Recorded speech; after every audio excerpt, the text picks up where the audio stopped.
नमस्कार। आज हमारे बीच उपस्थित हैं भारतीय जनता पार्टी के चुनाव कार्यालय प्रभारी माननीय विनोद शर्मा जी, जिनसे चर्चा करते हैं आज के चुनाव मुद्दे पर। तो सर बताइए, क्या लगता है सरकार बहुमत में है आपकी?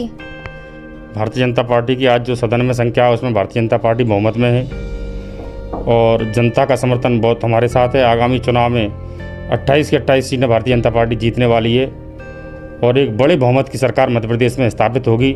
जो 15 महीने में मध्य प्रदेश का जो नुकसान हुआ है उसकी भरपाई हम अगले 3 साल में करेंगे और मध्य प्रदेश को एक समृद्ध और खुशहाल मध्य प्रदेश बनाने का जो हमारा संकल्प है उसे हम पूरा करेंगे। जी, हमारे पूर्व मुख्यमंत्री माननीय कमलनाथ जी, उन्होंने वादा किया था हमारे किसानों से, किसान कर्ज माफी करेंगे वो।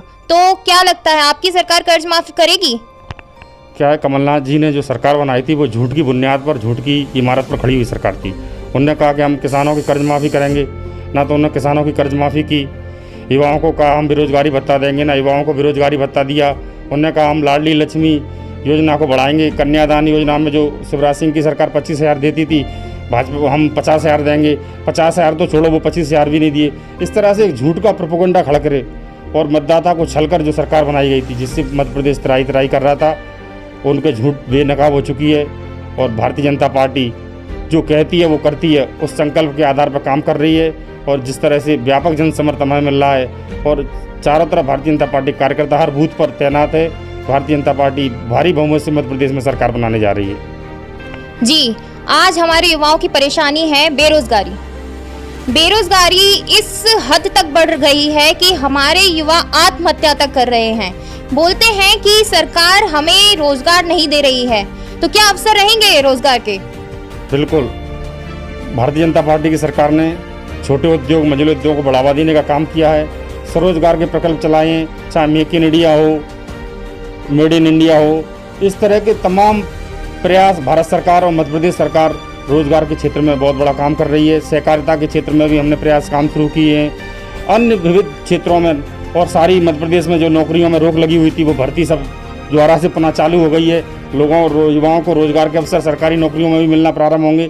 माननीय शिवराज सिंह चौहान ने, जो हमारे मुख्यमंत्री जी हैं, उन्होंने प्रदेश सरकार में जो भी सरकारी विभागों में जगह खाली थी उन सबको अनुमति दे दी है। सारे विभागों ने अपनी भर्ती प्रक्रिया शुरू कर दी है और एक जो बहुत अच्छा निर्णय मध्य प्रदेश सरकार ने किया है कि मध्य प्रदेश में नौकरियों में पहली प्राथमिक वरीयता मध्य प्रदेश के युवाओं को दी जाएगी।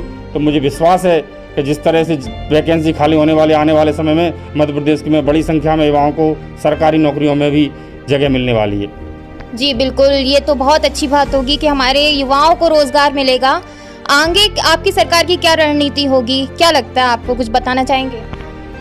हमारा जो संकल्प है कि लोगों को रोजगार मिले, बिजली, पानी, स्वास्थ्य, शिक्षा, बेसिक सुविधाएं सबको मिलना चाहिए और उस पर भारतीय जनता पार्टी पंडित दीनदयाल उपाध्याय के अंत्योदय के आधार पर काम करती है। प्रधानमंत्री आवास योजना के तहत पूरे देश में जिस तरह से आवास गरीबों को दिए जा रहे हैं, 2022 तक हम प्रत्येक गरीब और निर्धन को आवास देने का संकल्प है वो पूरा करेंगे।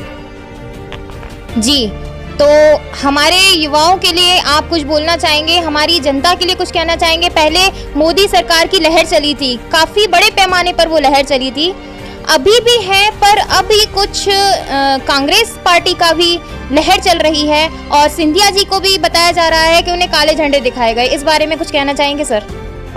ये कुछ कांग्रेसी हैं जिनकी दुकानें बंद हो रही हैं, कोई लहर नहीं है कांग्रेस की। लोग कांग्रेस की सरकार से त्राई त्राई करने लगे थे, जनता नाराज है, पूरी तरह से भारतीय जनता पार्टी के पक्ष में मतदान करने का मन बना चुकी है और एक स्थिर और विकासशील और समृद्ध मध्य प्रदेश बनाने के लिए भारतीय जनता पार्टी की सरकार बनने जा रही है।